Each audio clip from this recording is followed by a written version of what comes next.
Hello दोस्तों, हम शोभा पांडे आप सबको हम बहुत सुंदर एगो जो गीत सुनाए जात बानी। तो आप लोग जरूर सुनब जा। अच्छा लगे तो कमेंट में बताइब जा। हर हर महादेव, जय शिव।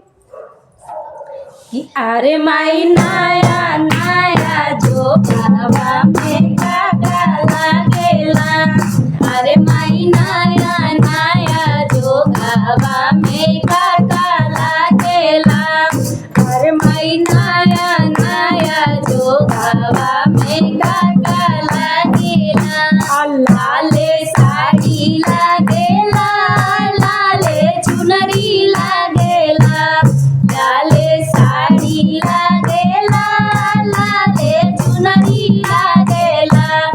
अरे माई मंगिया के सिंगार सेनुरा काजर लागेला। अरे माई मंगिया के सिंगार सेनुरा काजर लागेला। अरे माई नाया नाया जो बाबा में काका लागेला।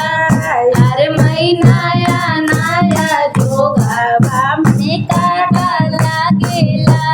लाले चूड़ी लागेला, लाले मेहंदी लागेला। लाले चूड़ी लागेला, लाले मेहंदी लागेला। अरे माई माथवा के सिंगार लाले मिरिया लागेला। अरे माई माथवा के सिंगार लाले टिकुला लागेला। अरे माई नाया नाया जो गावा में काका लागेला। अरे माई नाया नाया जो गावा में काका लागेला। पाँव में पायल लागेला, पाँव में महावर लागेला। पाँव में पायल लागेला, पाँव में महावर लागेला।